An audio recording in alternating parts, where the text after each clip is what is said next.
Salut, c'est Tanguy, j'espère que tu vas bien, c'est le Papa Coach. Et aujourd'hui, je vais parler un tout petit peu de moi, et pas du coaching en soi, rien du tout. Je vais te raconter ma vie en fait. Et j'ai fait un petit peu j'ai demandé à ma femme d'ailleurs, j'ai fait un petit peu le point, 7 choses à savoir sur moi, qui vont peut-être te sembler rigolotes, mais tu vas voir, ok? À tout de suite.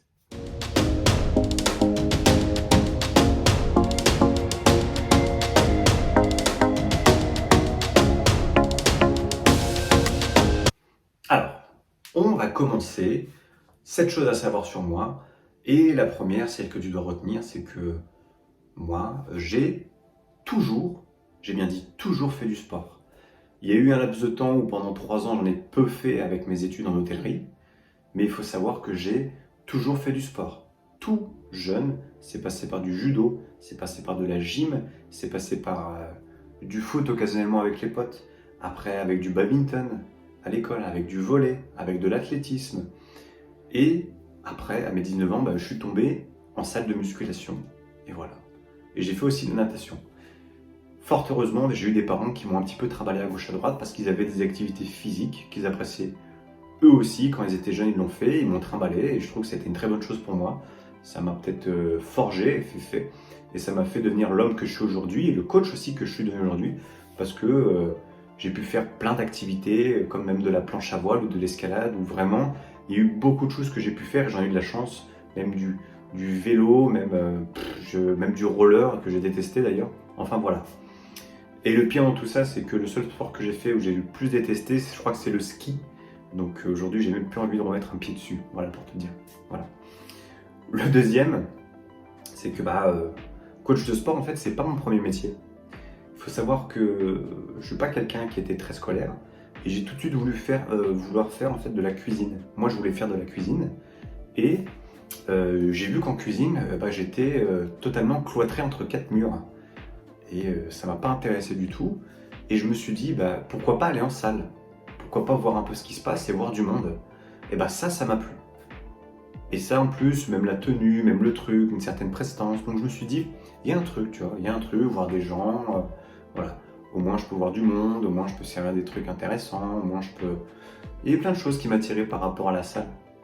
Donc je me suis dit, on y va. Et en fait j'ai fait 19 ans jusqu'à mes 25, ça fait 3 ans que je suis coach. Ouais, ça fait un bon bout de temps. J'ai fait 6-7 ans dans la restauration. Je suis passé par des chaînes à la con, Courte Paille, Pizza Paille, des petits boui-boui, des trucs, et des grosses structures, notamment sur Paris, le Café de la Paix, en tant que garçon de café limonadier, et aussi des petites brasseries sympathiques à Montmartre, où vraiment, c'était cool, voilà. Bon, j'avais une autre hygiène de vie, je rentrais un petit peu plus tard, vu que j'étais dans le monde de la nuit, et j'avais encore des cheveux, faut savoir aussi. Mais c'était une très bonne expérience pour moi. Et il s'en est avéré que j'ai préféré faire coach sportif parce que de un, le sport ça a toujours été quelque chose chez moi qui était très prenant, où je me sentais bien dedans, c'était ma passion. Et de deux, à un moment donné, tu as des choix de vie qui fait que tu as envie de te retrouver dans quelque chose. Et ce quelque chose de nouveau, je l'ai cherché, je l'ai créé, et j'en suis extrêmement satisfait aujourd'hui. Voilà. Et dernier point, c'est bien plus simple aussi pour ma vie de famille aujourd'hui. Bon, ouais, comme tu le sais, je suis un papa. Mais bien avant d'avoir mon fils, en fait, si tu veux, ma femme attendait très très tard le soir pour m'ouvrir la porte, pour rentrer, pour qu'on échange un petit peu. Voilà. Faut pas oublier que la restauration, c'est un choix de vie. En majeure partie, les conjoints ou la compagne ou la copine, on la voit un petit peu aux heures décalées, où on n'a pas souvent les mêmes week-ends, on n'a pas souvent les mêmes jours. Donc voilà, c'est vraiment un choix de vie, c'est un cadre de vie très luxueux, même je me permettrais. Donc voilà. La seule chose que je peux retenir, c'est que ouais, des fois ça me manque, et je n'ai plus aucune notion du temps par rapport aux jours fériés. Si tu es dans la restauration, tu sauras que les jours fériés, c'est là où tu bosses le plus, et c'est là où tu peux prendre le maximum de pourboire, parce que les gens, faut savoir que quand les gens font la fête, toi tu travailles. Donc forcément, à un moment donné, tu t'en sors un petit peu financièrement. Mais tu dépenses ton argent autrement aussi. Voilà. C'était la petite anecdote. Okay. Troisième truc à savoir sur moi, moi je suis de région parisienne. Ça veut dire que je suis né, si je te dis pas de bêtises, je suis né à Bourg-la-Reine. Ouais, j'avais un doute, tu vois, c'est fou ça. Je suis né à Bourg-la-Reine. Et en fait, j'ai toujours vécu dans le 91. Voilà, Bourg-la-Reine, c'est 92, c'était à côté. J'ai vécu dans le 91 aujourd'hui, donc j'habite une petite ville de 20 à 30 000 habitants à côté du dépôt d'Amazon. Je pense que tu dois connaître, j'ai pas la peine de préciser. De toute manière, c'est sur mon profil Facebook. J'y suis très bien et c'est vraiment top. Voilà.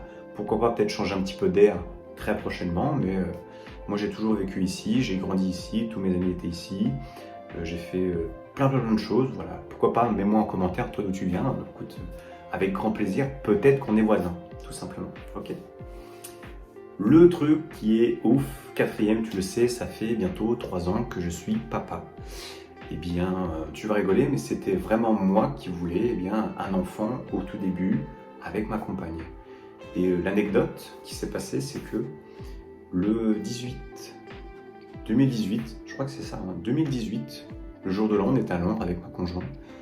Et elle m'a annoncé, elle dit écoute, on se lance pour faire un enfant.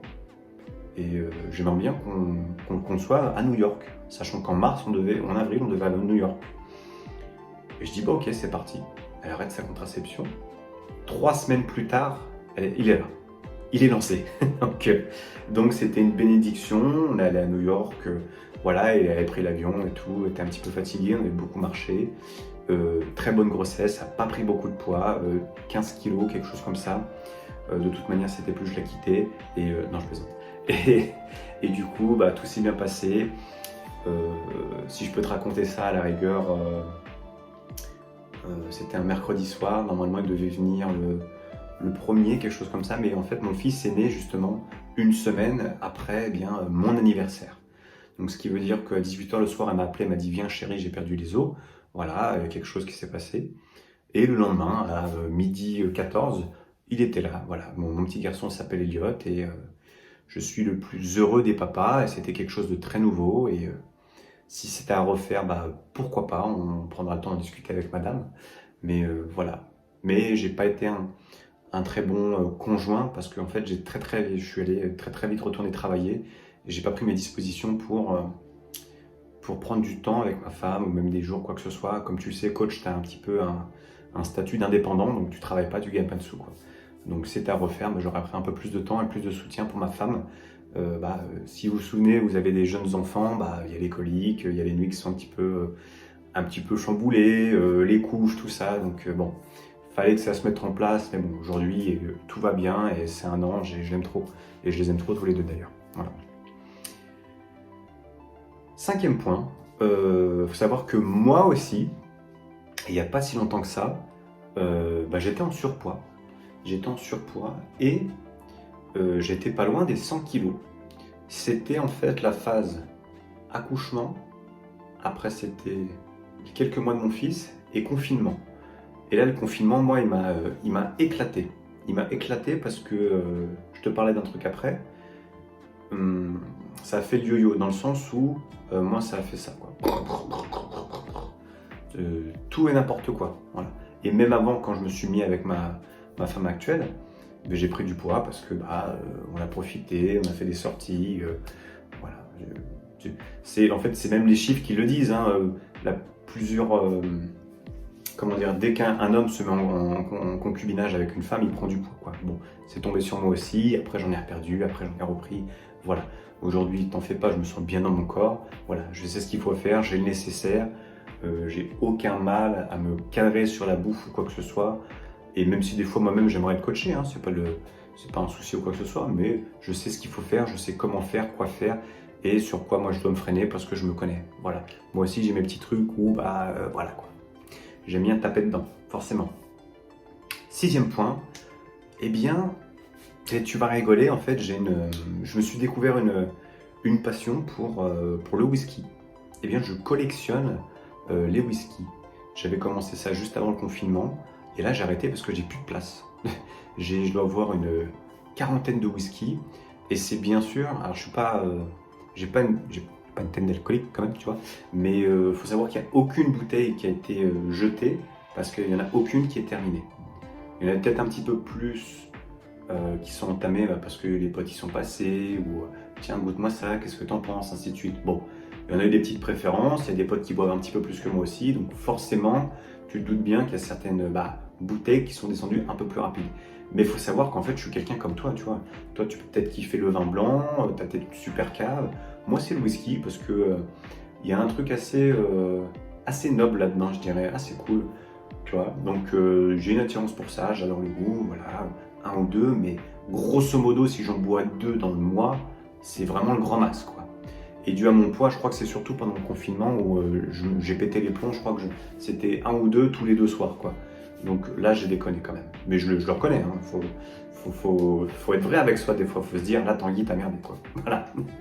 Mais voilà, c'est le petit truc, quoi. C'est pas une passion, c'est une collection. Toi, tu peux collectionner les termes ou quoi que ce soit. Mais moi, j'aime bien voir un whisky. Tiens, celui-là, il est un petit peu plus sucré. Tiens, en bouche, celui-là, il pète un peu. Tiens, il est un peu... un tourbé, pardon. Tourbé comment, ainsi de suite. Voilà, quoi. Donc, ça, c'est cool. Ça, c'est cool. Moi, j'aime bien. Voilà. Ensuite, moi, je vais te parler de dernier point. Mes petits plaisirs coupables. Comme tu le sais, faut pas croire qu'un coach, en fait, on a des stéréotypes, on bouffe tout le temps la même chose, salade, trucs, quoi que ce soit. Non, non, on est des gens comme vous, on est des gens totalement normaux. On mange peut-être même plus que vous des fois, parce que entre les 10 heures de cours qu'on donne, le coaching, le truc. Il faut savoir que demande à un coach s'il fait 6 heures de coaching ou de cours dans une même journée, le mec il a intérêt à casser la croûte quand même, sinon il tient pas. Voilà. Donc voilà. Faut savoir que moi, mes plaisirs coupables, ça reste. Si tu me proposes une glace, si t'as pas Magnum double chocolat, ça va pas aller. c'est vraiment mon truc. Voilà, c'est vraiment mon truc. Je mange pas souvent, j'ai même pas de glace chez moi. Ou si j'en ai dans le congélateur, ça dure pas très longtemps. Mais bon, il y a des choses à un moment donné, faut pas se mentir, faut éviter de les foutre chez soi. Sinon, tu sais que tu vas péter les plombs dessus. Ouais. Donc, et tu te sens bien, quoi. Je veux dire, moi je comprends les gens qui se sentent bien avec de la bouffe, parce que moi aussi, ok. Et le truc, il y a un truc à casser, tant pis. Et le truc que j'adore particulièrement, c'est pain bien frais de la boulangerie. Ah ça, c'est vrai. Pain bien frais de la boulange. Beurre de micelle. Mon Dieu. Ma femme, si elle veut me faire plaisir comme ça, putain, je dis ok, pas de souci. Et maintenant, c'est elle qui me freine. Parce que là, le pain, je suis fou. Je suis fou et c'est de la saloperie, hein. Moi j'en suis conscient. Mais ça a été fait pour que ce soit bon. Donc c'est vraiment, là je me sens coupable. Là c'est mon plaisir coupable. Voilà. La glace encore, je sais que c'est de temps en temps, devant le cinéma, d'ailleurs ça a sauté les dernières restrictions. Mais c'est vrai que le pain beurre demi-sel, je suis fou. Je suis fou. Je pourrais manger que de ça. Sur un repas, je pourrais bouffer que de ça. Voilà. Sans complexe. Ok. Peut-être un troisième. Ça va être comme toi, mais la pizza. Tu sais, t'as vu, je suis quelqu'un comme toi, hein. J'ai mes trucs, j'ai mon parcours, j'ai ma vie, la pizza, voilà. Il fut un temps, c'était une fois par semaine, c'était 2 fois par semaine. Bon, t'as compris qu'à un moment donné, tu t'y retrouves plus parce que, un, tu grossis, deux, ça coûte cher quand même, tu vois. Surtout que moi, en général, fut un temps, je terminais la mienne et je termine la moitié de ma femme, tu vois. Donc t'as vu l'ogre, hein, faut le nourrir le bonhomme, quoi. Donc voilà. C'était une vidéo en fait pour te dire que moi je suis comme toi et moi je peux t'aider par contre, je peux t'accompagner bien plus que tu ne le penses et ça me fait plaisir de parler de toi parce qu'au moins on peut avoir un petit peu plus ce climat de confiance et tu vas peut-être te retrouver dans ce que j'ai dit et voilà quoi, c'est cool. Note-moi en commentaire pour le dernier si tu as peut-être une collection de quelque chose ou un plaisir coupable qui pourrait être cool, quoi, tu vois, ça peut être rigolo. Un truc comme ça, je sais pas, ce que tu veux. Beurre de cacahuète, confiture, fromage saucisson, bière, peu importe, on s'en fout, tu vois. On est des gens normaux. Je vais pas tirer à balles réelles parce que tu manges, voilà. La gastronomie française, c'est la base, tu vois, c'est notre patrimoine, tu vois. Déjà, il y a un fromage toutes les régions, tu vois, il y a forcément une bière toutes les régions, forcément une charcuterie toutes les régions, forcément un truc qui fait que on se réunit autour d'une table, que ce soit pour se voir, pour échanger, pour signer des contrats, pour faire tout ça. Voilà, c'est la base, quoi. Comme disait mon ancien patron dans la restauration, quand bien même l'événement, on mange. Et même un enterrement, pour te dire. Même un enterrement, les gens ils vont au resto. La fête, le truc, tout ce que tu veux, on mange, on boit. Donc forcément, à un moment donné, il y a des choses qui reviennent. Et ouais. Ok, je te dis à très bientôt, j'espère que ça t'a plu. Moi, c'était plutôt cool de parler de moi d'ailleurs, hein. Donc voilà. Mets-moi en commentaire ce que tu en as pensé, et puis à très bientôt. Salut.